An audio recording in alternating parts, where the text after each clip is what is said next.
صراحة يا فندم اه يعني هون على سيادتك يا فندم. هون. اه طيب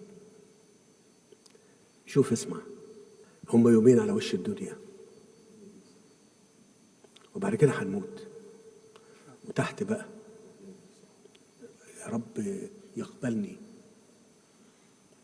عارف يا غريب لما تعرف وتفهم الحكاية اللي احنا موجودين على وش الأرض عليها مش هتهون عليك أبدا.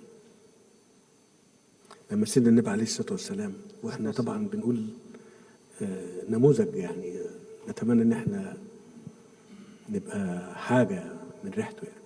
ان شاء الله. لما جت ستنا فاطمة وهو بيتوفى قالت له وكر بقى.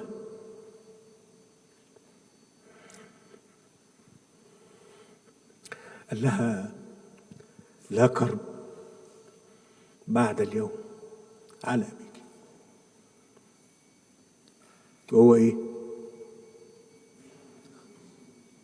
وهو هينتقل إلى الرفيق الأعلى، فبتقول وكر بقى. فقال لها لا كرب بعد اليوم على أبيك. فأنا بشكرك طبعا على العفو. كتر خيرك. كل سنة وأنتم طيبين.